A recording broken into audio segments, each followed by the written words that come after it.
ओम हरि ओम। सर्वे भवन्तु सुखिनः, सर्वे सन्तु निरामयाः, सर्वे भद्राणि पश्यन्तु मा कश्चित् दुःखभाग् भवेत्। सभी सुखी रहे, सभी निरोगी रहे, सबका कल्याण हो, इस सदिच्छा के साथ एक बार फिर आपके साथ समय के साथ साथ कुछ चीजें अपडेट होना जरूरी है, कुछ जानकारी या कुछ चीजें तो वीडियो एक बार फिर आपके साथ। जी हाँ, ये सीरीज एक विशेष विषय को लेकर के है। बहरहाल अभी 15 अप्रैल से करीब करीब 15 मई, बल्कि कह सकते हैं कि 31 मई 1 जून तक कुछ ग्रहों का परिवर्तन जबरदस्त हो रहा है। और उसी सिलसिले में आने वाले 16 मई के करीब शनि देव जो है मीन राशि में गोचर कर रहे हैं गुरुदेव की, और गुरुदेव की मीन राशि में शनि देव गोचर कर रहे हैं। लेकिन फिलहाल तो वो उनके अपने नक्षत्र में उत्तरा फाल्गुनी में कर रहे हैं। उसके बाद वह शिफ्ट हो जाएंगे रेवती नक्षत्र। जी हाँ, रेवती नक्षत्र होता है बुध का। यद्यपि ये बात सही है कि मीन राशि बुध की नीच राशि होती है, और फिलहाल कुछ समय तक बुध भी शनि के साथ थे। 5 या 6 मई करीब करीब बुध जो है मीन राशि से निकल के मेष में गए हैं, चल रहे थे, मेष में जा चुके हैं। मेष राशि में फिलहाल सूर्य भगवान भी है मेष नक्षत्र में, बुध भी प्रवेश कर चुके हैं, और साथ ही साथ में सूर्य की उच्च राशि है, और मंगल देवता भी 11 मई आज वो भी मेष राशि में प्रवेश कर चुके हैं। तो जो मीन राशि में ग्रहों का ताका लगा हुआ था, बुध का, शनि का, मंगल का, सूर्य का, वो जो बन रहा था वो धीरे धीरे समाप्त हो रहा है। लेकिन 31 मई को गुरुदेव बृहस्पति अपनी राशि जो वर्तमान मिथुन राशि है उससे निकल करके सीधे कर्क राशि में जा रहे हैं। कर्क राशि में प्रवेश कर रहे हैं, और वह उनकी अपनी उच्च राशि है। नक्षत्र भी पुनर्वसु होगा। बहरहाल मिथुन राशि में भी पुनर्वसु नक्षत्र होता है, लेकिन 3 चरण, चौथा चरण कर्क राशि में चले जाता है। तो कर्क राशि में जैसे ही प्रवेश करेंगे, राशि कर्क उच्च राशि और नक्षत्र उनका अपना पुनर्वसु नक्षत्र बहुत रहस्यमय नक्षत्र है, बहुत परिवर्तनकारी नक्षत्र है। जी हाँ, पुनर्वसु, फिर से वास कराना, रिकंस्ट्रक्शन करना, रीडेवलपमेंट करना, ये नक्षत्र की विशेषता पुनर्वसु की मिलती है।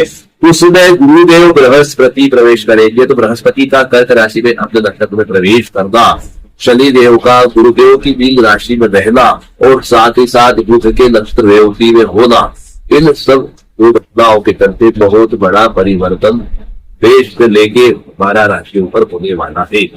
इन 12 राशियों पर होने वाले परिवर्तन को लेकर के ये वीडियो बनाया जा रहा है।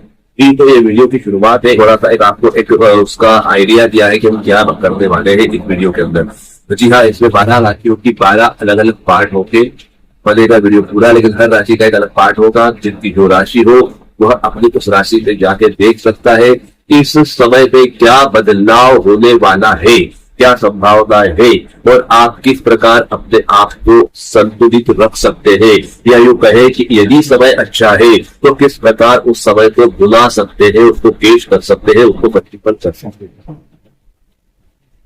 और यदि समय विपरीत है तो किस प्रकार सावधानी रख सकते हैं, किस प्रकार सुरक्षा बढ़ा सकते हैं, किस प्रकार से अपने आप को सेफ कर सकते हैं। दोनों ही बातें इसमें है, क्योंकि कुछ राशियों के लिए जहां बहुत बेहतर होगा, कुछ को सोचा रहेगा, और कुछ को शायद ज्यादा भी हो। ये ग्रहों का अपना मिजाज होता है, वो किसी के नहीं होते, वो जहां जिस राशि में जिस नक्षत्र होते हैं, जहां देख रहे होते हैं, उनके जो नियम है उनके हिसाब से वो चलते हैं। न किसी के मित्र होते हैं, किसी के शत्रु होते हैं, वो निरंतर अपना काम करते हैं। तो चलिए, ये वीडियो का मंजूर हो गया। अब हम शुरू करते हैं अपने ग्रहों के प्रभाव के हिसाब से राशियों का वर्णन। जी हाँ, अगर हम सबसे पहले बात करें 12 राशियों में, सबसे पहली और सबसे जरूरी पहली राशि होती है मेष राशि। मेष राशि काल पुरुष कुंडली में भी होती है। काल पुरुष कुंडली में शनि का बड़ा महत्व है। क्यों है? क्योंकि शनि ही वह ग्रह है दशक का भी अधिपति है, एकादश का भी अधिपति है। मकर राशि में शनि की है, शुक्र राशि में शनि की है। शनि ही कर्म प्रधान है, शनि ही कर्म कराता है, शनि ही प्राप्ति भी कराता है काल पुरुष कुंडली में। और काल पुरुष कुंडली मतलब सभी लोगों की कुंडली आ जाती है, क्योंकि वो सभी के लिए होती है। इसका मतलब ये हुआ शनि देव कर्म करा करके फल देने वाले हैं, प्राप्ति कराने वाले हैं, लाभ देने वाले हैं। पहले सितोड़ना, उसके बाद फिर फैलाना, ये है मकर राशि और कुंभ राशि का अपना महत्व है। और वही मेष राशि के लिए क्या करेंगे वह देखते हैं, क्योंकि काल पुरुष कुंडली से गुरु की राशि बीज राशि 12वीं होती है, जो मोक्षदायी होती है, जो निवृत्ति की होती है, जो फ्री करने वाली होती है। 12वां भाव जहाँ खर्चे का होता है, जहाँ भोग का होता है, तैयार तुक का होता है, बाहरी क्षेत्रों का होता है, विदेशों का होता है, दादा दादी का होता है, और साथ साथ रिहाई का होता है, मुक्ति का होता है। जी हाँ, इसके कई अर्थों के साथ 12वां भाव होता है और मीन राशि 12वें भाव में काल पुरुष की होती है। वही उसकी दूसरी जो मूल त्रिकोण राशि गुरु की धनु राशि है, वह आती है नवम भाव में, काल पुरुष कुंडली। नवम भाव मतलब भाग्य, तो भाग्य और मुक्ति, भाग्य में मुक्ति लिखी है, क्या प्रारब्ध क्या है, आपके कर्म क्या है, वो बताता है गुरु, और शनि बताता है कर्म। शनि भगवान के कारण कर्म और गुरु के कारण मुक्ति। शनि कर्म कराते हैं, गुरु मुक्ति देते हैं। कहते हैं गुरु विद ज्ञान अधूरा, गुरु गोविंद बड़े काके लागू पाए, बलहरी गुरु आपके गोविंद जियो बताए। तो गुरु का महत्व, जी हाँ, बहुत ही महत्वपूर्ण ग्रह है। नौ ग्रहों के अंदर दोनों का अपना महत्व है, और यही दोनों ग्रहों की आपस की योग संयोग बन रहे हैं। गुरु अपनी उच्च राशि में और शनि गुरु की राशि में जहाँ बैठ रहे हैं, इससे क्या क्या होने वाला है। काल पुरुष कुंडली धनु राशि गुरुदेव बृहस्पति की राशि, और यह राशि जो है आपकी नवम भाव से देखी जाती है। नवम भाव मतलब धर्म का, भाग्य का भाव होता है, मूल त्रिकोण भाव होता है। मूल त्रिकोण भाव में ही गुरुदेव की धनु राशि है, और विशेषता ये कि गुरुदेव बृहस्पति की मूल त्रिकोण राशि भी धनु राशि। इस प्रकार से ऐसी अच्छी और बढ़िया राशि मेष राशि राशि होती है। हालांकि वो राशि अच्छी होती है, इसकी असली विशेषता है धनु राशि वालों की ये विधि स्वभाव राशि है, और गुरुदेव बृहस्पति की कृपा से धनु राशि वाले लोग हमेशा धार्मिक होते हैं और धर्म को मानने वाले होते हैं। कई बार आउट ऑफ द वे निकल जाते हैं कुछ लोग, लेकिन फिर भी वो रिटर्न एक उम्र 35-40 के बाद धर्म भाव में आ ही जाते हैं। तो इस प्रकार से धर्म से जुड़े लोग धनु राशि वालों के लिए ये गोचर कैसा रहेगा ये जानते हैं। धनु राशि वालों के लिए कर्क राशि का गुरु अभी चल रहे हैं सप्तम, मिथुन के गुरु चल रहे हैं सप्तम भाव से गुजर रहे हैं, जीवन साथी से गुजर रहे हैं, व्यवसाय से गुजर रहे हैं जो कि अच्छे हैं, पद पुरस्कार प्राप्ति के लिए गुजर रहे हैं जो कि अच्छे हैं। लेकिन 31 मई के बाद 1 जून के बाद गुरुदेव बृहस्पति हो जाएंगे 8वें। अब धनु राशि के गुरु है स्वामी, और वही कर्क राशि में जाके अष्टम में हो जाएंगे, तो निश्चित तौर पे ये योग कहलाता है षडाष्टक योग कहलाता है। और ज्योतिष क्षेत्र में षडाष्टक योग को अच्छा नहीं माना जाता है, तो षडाष्टक योग होता है। लेकिन षडाष्टक योग 2 प्रकार के होते हैं, एक होता है मृत्यु षडाष्टक और एक होता है प्रीति षडाष्टक। तो एक षडाष्टक मृत्यु या मृत्यु तुल्य कष्ट देने वाला होता है, वही जो प्रीति षडाष्टक होता है वो प्रीति बढ़ाने वाला है, मतलब शुभता लिए हुए होता है। यही ज्योतिष की विशेषता है कि बहुत सी चीजें कंट्रोवर्सी में आ जाती है ना। ये जो योग बन रहा है प्रीति षडाष्टक योग बन रहा है, क्योंकि धनु राशि गुरु की राशि है और राशि के स्वामी जाके बैठे हैं कर्क राशि में, अपनी उच्च राशि में। राशि के स्वामी जब राशि उच्च राशि में जाके बैठे षडाष्टक योग बनाए तो वह प्रीति षडाष्टक योग होता है। प्रीति षडाष्टक होता है, धनु राशि वृषभ राशि का होता तो मृत्यु षडाष्टक होता है, लेकिन यहाँ प्रीति षडाष्टक होता है। यही 2023 की विधानसभा चुनाव की भविष्यवाणी में भी हमने कहा था एक इंटरव्यू के दौरान, जब हमने कहा था 160+ सीट्स आएंगी विधानसभा की एमपी में और 163 आई थी, तब भी यही हुआ था। ये होता है प्रीति षडाष्टक योग।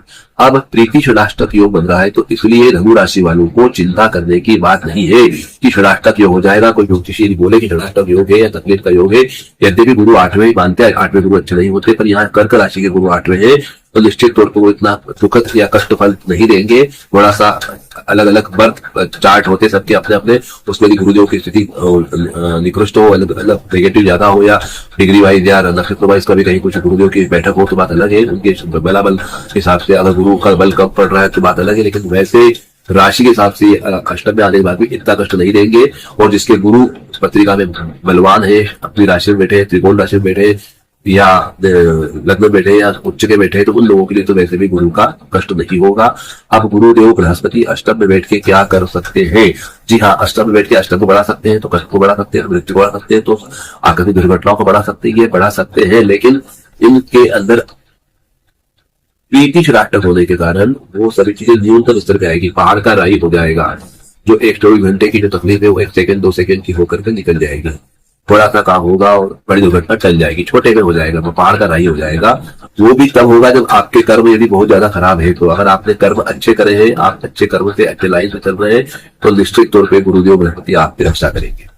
अब रही बात गुरुदेव बृहस्पति के 8वें होने के बाद दृष्टि होगी, तो 8वें भाव से पंचम दृष्टि गुरुदेव बृहस्पति की 12वें भाव पड़ रही, तो कहीं ना कहीं खर्चे नियंत्रण में आएगी। अब तक जो बेलगाम खर्चे हो रहे थे वो खर्चों का नियंत्रण होगा, जहां खर्चा करना वही होगा, जितना करना उतने होगा। अनावश्यक खर्च नहीं होंगे, असंतोषजनक खर्च नहीं होंगे कि खर्चा करना असंतोष हो गया, कहा लगा दिया, डूब गया, ले गए, मजा नहीं आया, काम नहीं हुआ, जैसा चाहिए वैसा नहीं हुआ, ऐसी जो इफ्स और बट से जो अफसोस था वो नहीं होगा। धार्मिक यात्राएं हो सकती है, घर में बड़े बुजुर्गों की सेवा हो सकती है, किसी का देवलोक गमन हो सकता है, कोई अगर इस स्थिति में है तो, और उनके निमित्त पगड़ी, धर्म, मांगलिक श्राद्ध आदि में खर्चा हो सकता है। धार्मिक यात्रा, भक्ति, विवाह, उपनयन, संस्कार, धार्मिक पूजा पाठ अनुष्ठान, वास्तु शांति आदि में खर्चा हो सकता है आपके गुरुदेव बृहस्पति के कारण। और बाहरी क्षेत्र की यात्राएं हो सकती है, यात्राओं से लाभ हो सकता है, बाहरी क्षेत्रों से लाभ हो सकता है, साथ साथ शैया सुख में वृद्धि हो सकती है, भोग में वृद्धि हो सकती है, कहीं ना कहीं आप विकारों से मुक्त हो सकते हैं, कहीं किसी प्रकार की मुक्ति, कोई विरक्ति आपको आ सकती है, किसी प्रकार की कोई समस्या या किसी कोई जिम्मेदारी आप लेके चल रहे हैं काफी समय से, उससे भी आप फ्री हो सकते हैं। कोई दवाखाने भरते, कोई कष्ट झेल रहे, कोई रोग से पीड़ित, तो रोग से मुक्ति भी हो सकती है। बैंक बैलेंस बढ़ाने वाला समय है, गुरुदेव बृहस्पति बैंक बैलेंस बढ़ाने वाले हैं, चारों तरफ से धन आएगा। और बैंक बैलेंस कब बढ़ता है? जब आवक ज्यादा होती है और खर्चे कम होते हैं। सीधी बात है, खर्चे रुक जाएंगे, बाल्टी फूटी है, पेंदा लग जाएगा तो पानी तो बह ही रहा है, इकट्ठा होना चालू हो जाएगा। तो खर्चे संतुलित होकर आवक बढ़ेगी और बैंक बैलेंस बढ़ेगा। आपके मुख से, आपकी वाणी से लोग प्रभावित होंगे और आपके मुख, आपकी वाणी से, आपके व्यक्तित्व से लोग प्रभावित होकर के आपकी वाहवाही बढ़ेगी, आपका सम्मान करेंगे और कहीं ना कहीं आपके लिए अच्छा काम होगा। साथ ही साथ आपका लोभ, आपका लालच जो है वह भी कंट्रोल होगा। अनावश्यक आपकी महत्वाकांक्षाएं बढ़ेगी नहीं, फिट में रहेंगे, आध्यात्मिक होंगे, स्पिरिचुअल लाइफ बढ़ेगी और अपने आप में आप सेल्फ मोटिवेट होकर सेल्फ कंट्रोल भी करेंगे। और साथ ही साथ आपका सुख भाव, कंफर्ट जोन मजबूत होगा, तो सारे सुख मिलेंगे, माता के आयु में वृद्धि होगी, माता का स्वास्थ्य अच्छा होगा, जनता से, पब्लिक से आपको अच्छा खासा धनाधार मिलेगा, लाभ मिलेगा, उनका सपोर्ट होगा, फॉलोअर्स का सपोर्ट होगा, लोगों की भी आपकी अच्छी गहरी फ्रेंड होगी, लोग आपके व्यक्तित्व से, आपके विचारों से, आपके कार्यशैली से, आपके कार्य से प्रभावित होंगे और वो आपका अनुकरण करेंगे। साथ ही साथ नया मकान, दुकान, वाहन खरीदी बिक्री हो सकती है, बढ़ सकते हैं, वाहनों की संख्या बढ़ सकती है, मकानों की संख्या बढ़ सकती है, पुराना मकान तोड़ के नया मकान बना सकते हैं, बड़ा मकान बना सकते हैं, बड़ा वाहन दे सकते हैं, वाहन सुख, मकान सुख, भूमि का सुख, सारे प्रकार के सुख आपको मिल सकते हैं गुरुदेव बृहस्पति की दृष्टि से रुके हुए काम आपके संपन्न हो सकते हैं। इतना बढ़िया गुरुदेव बृहस्पति का कार्यकाल रहेगा। अब बात हम शनिदेव की कर लेते हैं, रेवती नक्षत्र के भ्रमण की। जी हाँ, कर्क राशि में बैठे गुरुदेव धनु राशि के लिए 8वें होकर के और अपनी नवम दृष्टि से मीन राशि को देख रहे हैं। कर्क की कन्या, तुला, वृश्चिक, धन, मकर, मीन, नवम दृष्टि से मीन राशि को देख रहे हैं। उनकी अपनी खुद की राशि है और वहां शनिदेव बुध के नक्षत्र जो है रेवती से तुलना कर रहे हैं।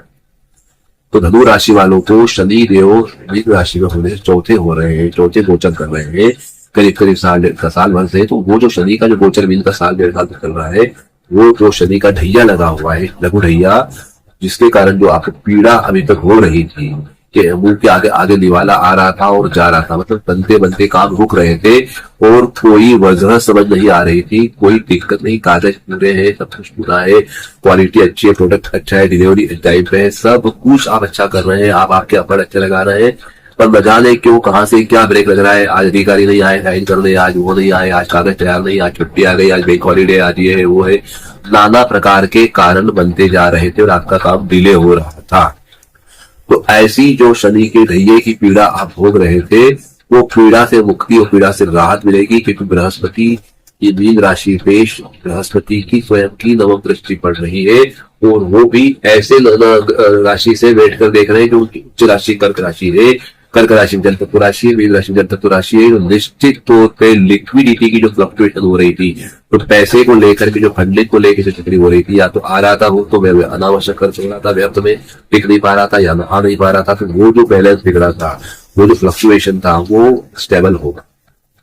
गुरुदेव बृहस्पति देख करके शनि भगवान को अपने हिसाब से काम करने को मजबूर करेंगे और रेवती नक्षत्र बुध के नक्षत्र में होने से शनिदेव गुरु की दृष्टि से निश्चित तौर पे आपको अब अच्छा फल देने वाले हैं। जो काम रुके थे वो काम भी होते हैं और इसके अलावा नए बड़े काम और आने वाले हैं, अपॉर्चुनिटीज आने वाली है। साथ ही साथ बुध की राशि मिथुन और कन्या राशि गुरुदेव की लघु राशि से सप्तम और दशम मिल रही है।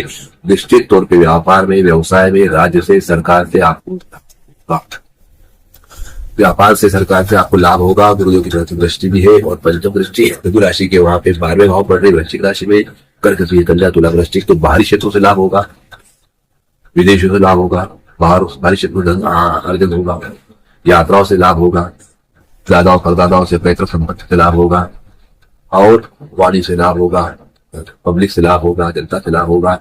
और यदि आप इसमें बुद्ध से संबंधित काम कर रहे हैं, मतलब कन्याओं के लिए, छोटे बच्चों के लिए, किशोरावस्थाओं के लिए कर रहे हैं, या फिल्म लाइन जुड़े हैं, या आप कंटेंट एडिटिंग करते हैं, या नाटक करते हैं, या नुक्कड़ करते हैं, या एक्टिंग करते हैं, ड्रामा करते हैं, कोई कला है, कोई लेखन है, कोई कागजी कार्रवाई करते हैं, वकील है, पत्रकार है, कोई कागज से तो कागज से रिलेटेड कोई काम कर रहे हैं, तो निश्चित तौर पर बड़ा बदलाव होगा, बड़ा लाभ होगा।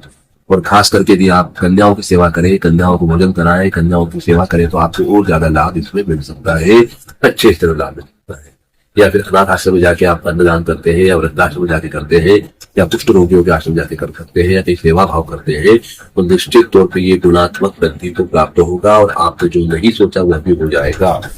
बहुत बड़े बड़े काम होने के पूरे योग इस 2-3 महीने के अंदर दिख रहे हैं, यदि आप काम व्यवस्थित कर लेते हैं। तो यदि आप चाहते हैं कि समय का पूरा लाभ कैसे ले 2 महीने का, तो आप व्यक्तिगत व्हाट्सएप करके अपना पर्सनल बर्थ चार्ट दिखा के सटीक उपाय ले सकते हैं, जिससे आपको लाभ अर्जन करने में आसानी हो और गुणात्मक लाभ ले सके।